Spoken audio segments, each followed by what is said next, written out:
Hello friends, स्वागत है आपका आज की इस वीडियो में। आज की इस वीडियो में हम लोग बात करेंगे थिंकिंग, चिंतन के बारे में कि बालक कैसे सोचते हैं, कैसे चिंतन करते हैं, वो सबको हम लोग आज समझेंगे और उससे रिलेटेड क्वेश्चन जो भी हो सकता है उसको हम लोग देखेंगे। पहले हम लोग ये थ्योरी को समझते हैं, उसके बाद ये अभिसारी चिंतन क्या होता है, अपसारी चिंतन क्या होता है, आगमन विधि क्या होता है, निगमन विधि क्या होता है, वो सभी को आज हम लोग इस वीडियो में समझने की कोशिश करेंगे। और मैं आपको बता दूं कि ये जो थिंकिंग चैप्टर है और ये इससे रिलेटेड जो क्वेश्चन बनता है किसी भी टीचिंग एग्जाम में, 3 से 4 क्वेश्चन इस चैप्टर से पूछा जाता है। तो वीडियो को अंत तक जरूर देखिएगा, क्योंकि अगर आपका 31 जनवरी 2021 को एग्ज़ाम होने वाला है तो ये वीडियो आपके लिए बहुत ही इम्पोर्टेंट है, जो कि आपका 3 से 4 नंबर एक्स्ट्रा आपके खाते में जोड़ सकता है। तो आइए शुरू करते हैं। सबसे पहले हम लोग समझेंगे कि थिंकिंग जो है क्या है।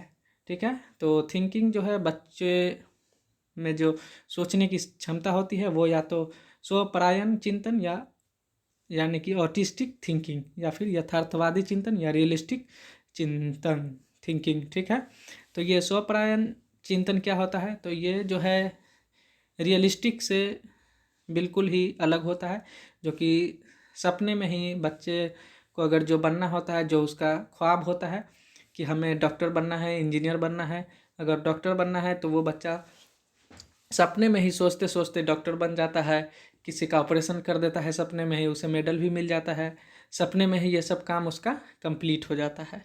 ठीक है, जिसका रियलिस्टिक थिंकिंग से कोई लेना देना नहीं होता है। अगर कोई बच्चा फौजी में जाना चाहता है तो वो सपने में ही फौजी में उसका ज्वाइनिंग भी हो जाता है, वो बॉर्डर पर 10-20 दुश्मन को मार भी देता है और उससे मेडल भी प्राप्त हो जाता है और उसका अच्छे से लाइफ चलने लगता है। वो सपने में ही थिंकिंग करते रहता है, जिसे हम लोग स्वपरायण चिंतन या फिर ऑटिस्टिक थिंकिंग कहते हैं, जिसे जो कि रियलिस्टिक थिंकिंग से बिल्कुल अलग है। तो इससे तो कोई हम लोग को लेना देना है नहीं। स्वपरायण चिंतन समझ गए आप लोग कि ये होता है एक, रियल से कोई लेना देना नहीं है। दूसरा है यथार्थवादी चिंतन यानी कि रियलिस्टिक थिंकिंग, जो कि रियल का थिंकिंग होता है। अब रियलिस्टिक थिंकिंग भी कितने प्रकार का होता है, तो रियलिस्टिक थिंकिंग के अंदर आ जाता है अभिसारी चिंतन यानी कि कन्वर्जेंट थिंकिंग, और दूसरा है अपसारी चिंतन या फिर सृजनात्मक चिंतन, क्रिएटिव थिंकिंग या फिर डाइवर्जेंट थिंकिंग। ठीक है, और उसके बाद है आलोचनात्मक चिंतन, इवेल्युएट थिंकिंग। ठीक है, तो थिंकिंग हो गया 2 प्रकार का, एक हो गया स्वपरायण चिंतन जो कि सपने में ही बच्चा घूमता रहता है, दूसरा है रियलिस्टिक थिंकिंग। और रियलिस्टिक थिंकिंग के अंतर्गत आ जाएगा अभिसारी चिंतन, कन्वर्जेंट थिंकिंग, अपसारी चिंतन या फिर सृजनात्मक चिंतन, क्रिएटिव थिंकिंग या फिर डाइवर्जेंट थिंकिंग, आलोचनात्मक चिंतन, इवेल्युएट थिंकिंग। ठीक है, तो अब हम लोग डिस्कस कर लेते हैं कि डाइवर्जेंट थिंकिंग क्या होता है। तो ये जो है डाइवर्जेंट थिंकिंग जो है सभी एग्जाम में, लगभग हर एग्जाम में, हर जो है टीचिंग एग्जाम होगा या फिर सीटीईटी हो या फिर कोई भी अदर स्टेट का टीईटी हो, उसमें इस चैप्टर से यानी कि डाइवर्जेंट थिंकिंग का क्वेश्चन दे ही दिया जाता है। तो वीडियो को अंत तक जरूर देखेंगे, क्योंकि बहुत ही इंपॉर्टेंट क्लास है और ये समझना जरूरी है।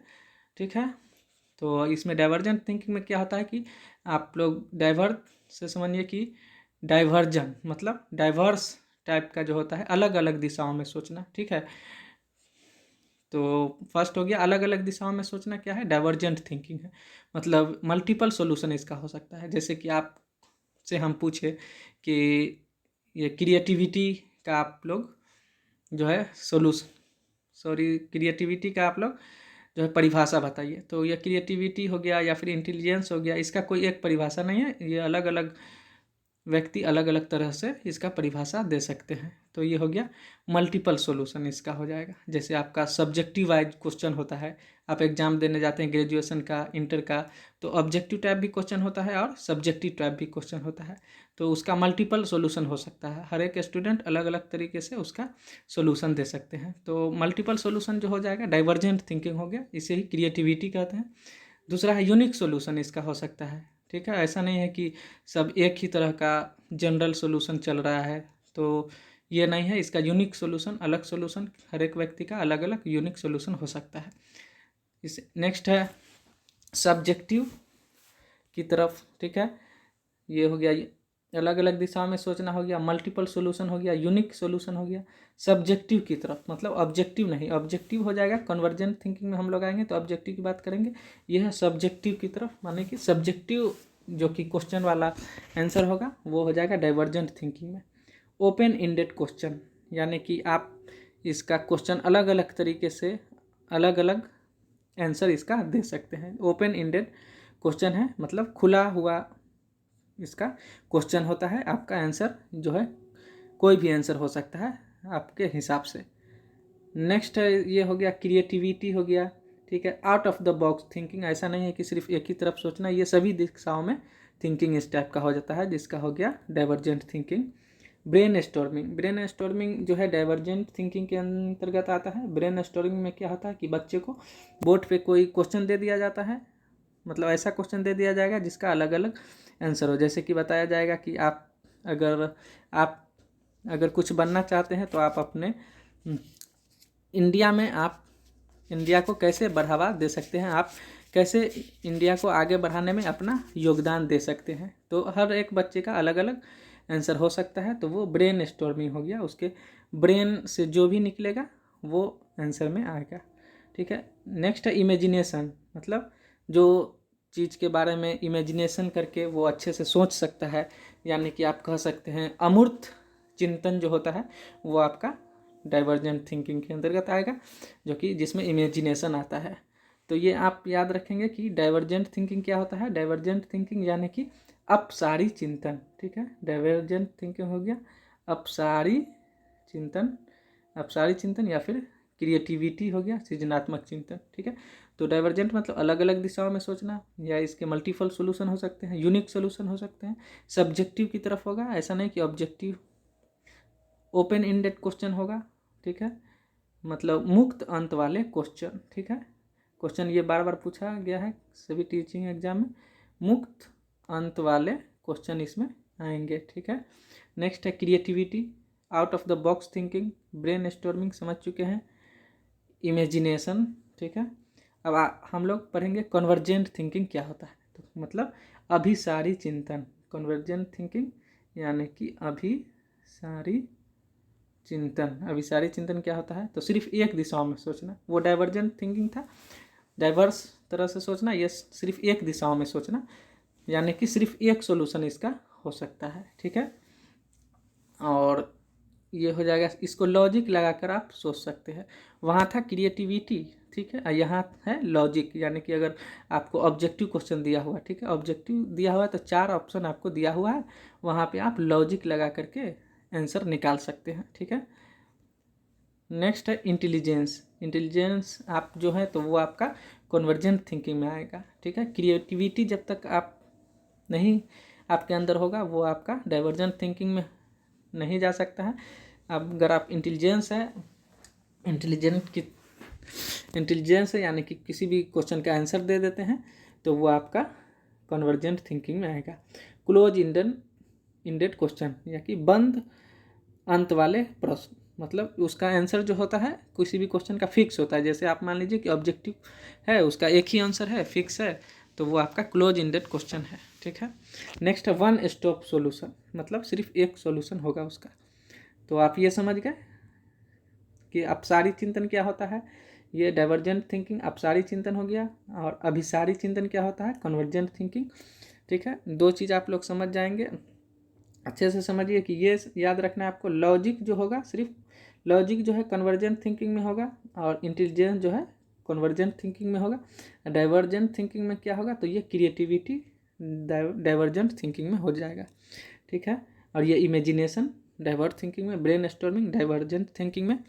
अब आगे हम लोग समझेंगे इंडक्टिव मेथड क्या होता है, यानी कि आगमन विधि, जो कि बहुत ही इंपॉर्टेंट क्वेश्चन है। आगमन विधि क्या होता है, तो आगमन विधि होता है आपका विशिष्ट से सामान्य की तरफ, ये याद रखेंगे, बहुत ही डायरेक्ट क्वेश्चन पूछ दिया जाता है कि विशिष्ट से सामान्य की ओर या फिर सामान्य से विशिष्ट की ओर। तो आप याद रखेंगे विशिष्ट से सामान्य की तरफ, यानी कि एग्जाम्पल से रूल की तरफ जाया जाएगा।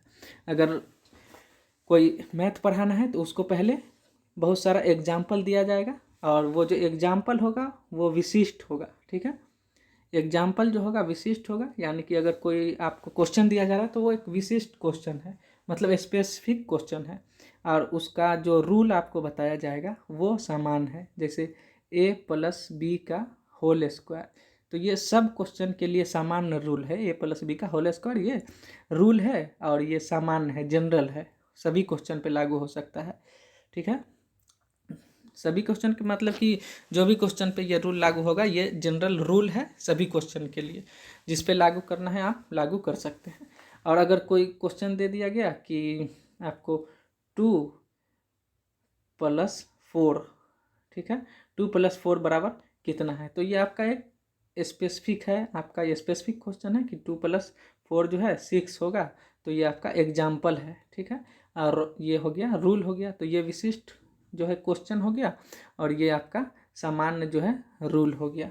तो ये याद रखेंगे। आगमन विधि मतलब क्या हुआ, आगमन विधि स्पेसिफिक से जनरल की तरफ, यानी कि विशिष्ट से सामान्य की तरफ और एग्जाम्पल से रूल की तरफ। जैसे अगर किसी क्लास में आप पढ़ा रहे हैं, अगर आपको नाउन पढ़ाना है तो आप बच्चों को बोलेंगे कि बच्चे बोर्ड पे बच्चे से लिखवा लेंगे कि चलिए कुछ ऑब्जेक्ट का नाम लिखिए।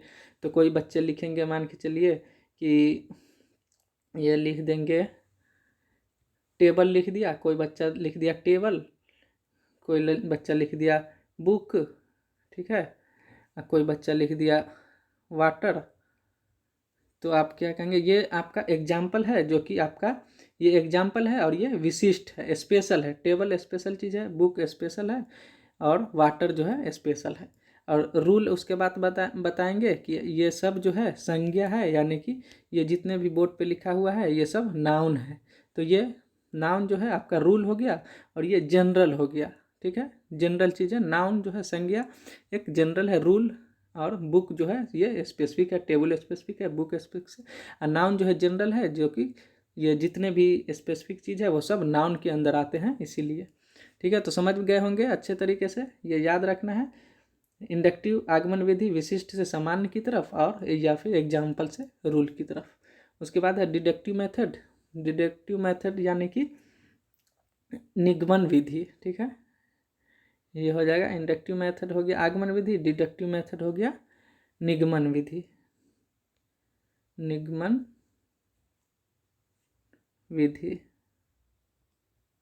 तो निगमन विधि उसका उल्टा है, सामान्य से विशिष्ट की तरफ। वहाँ था विशिष्ट से सामान्य की तरफ, यहाँ हो जाएगा सामान्य से विशिष्ट की तरफ। यानी कि पहले आप बता देंगे कि ये संज्ञा क्या होता है, तो संज्ञा के अंदर जो जो चीज़ आएगा वो आप बता देंगे। यानी कि रूल पहले बता देंगे और एग्जाम्पल बाद में देंगे। यानी कि पहले आप बता देंगे कि a+b का होल स्क्वायर जो है ये रूल है, उसके बाद आप एग्जाम्पल देना स्टार्ट करेंगे। तो ये दो चीज़ याद रखना है, सामान्य से विशिष्ट की तरफ और रूल टू एग्जाम्पल की तरफ, ये आपका डिडक्टिव मेथड है। ठीक है, तो कॉन्सेप्ट क्लियर हो चुका है आपका, क्रिएटिव थिंकिंग क्या होता है, अब सारी चिंतन, अभिसारी चिंतन, इंडक्टिव मेथड, डिडक्टिव मेथड, ये सब क्लियर हो चुका है। अब हम लोग थोड़ा सा जान लेते हैं कि बालकों में चिंतन योग्यता को कैसे बढ़ाया जाए। यहाँ से क्वेश्चन भी पूछा जाता है। तो ये बालकों को प्रेरित, मोटिवेट किया जाए कि वह लक्ष्य को पा सकते हैं तथा समस्या का समाधान निकाल सकते हैं, उसके लिए उसको प्रेरित किया जाना चाहिए। बालकों में आत्मविश्वास को बढ़ाना चाहिए ताकि उसमें धनात्मक मनोवृत्ति का विकास करना चाहिए। ठीक है, समस्या का अभ्यास कराना चाहिए। ठीक है, यहाँ से क्वेश्चन भी पूछा जाता है, अभ्यास कराना चाहिए, और इसे अभ्यास कराते समय आयु का ध्यान जो है रखा जाना चाहिए। नेक्स्ट है रुचि के विकास पर ध्यान देना चाहिए, उत्तरदायित्व की भावना को समझना चाहिए। ठीक है, और नेक्स्ट है तर्क, वाद विवाद, संगोष्ठी, समूह परिचर्चा में उनकी भागीदारी कराना चाहिए। ठीक है, तो आज की वीडियो में बस इतना ही। अब उम्मीद करते हैं कि आप लोग अच्छे से समझ गए होंगे कि ये थिंकिंग क्या है, और स्वपरायण चिंतन, ऑटिस्टिक थिंकिंग या फिर रियलिस्टिक थिंकिंग क्या है, उसमें अभी सारी चिंतन समझ गए होंगे, अब सारी चिंतन समझ गए होंगे, और आगमन विधि, निगमन विधि। ठीक है, नेक्स्ट वीडियो में हम लोग इसके ऑब्जेक्टिव को डिस्कस करेंगे और इससे जितने भी क्वेश्चन बन सकते हैं उन सबको हम लोग डिस्कस करेंगे। वीडियो कैसा लगा हो कमेंट करके ज़रूर बताइएगा, और इसका ऑब्जेक्टिव आपको चाहिए वो आप मैसेज कर सकते हैं। ठीक है, तो अगर वीडियो अच्छा लगे तो चैनल को ज़रूर सब्सक्राइब कर ले, और क्योंकि हम लोग टॉपिक वाइज टॉपिक आगे वीडियो बनाते रहेंगे जो कि आपके एग्ज़ाम में बेनिफिट हो सकता है। तो थैंक यू, मिलते हैं नेक्स्ट वीडियो में, धन्यवाद।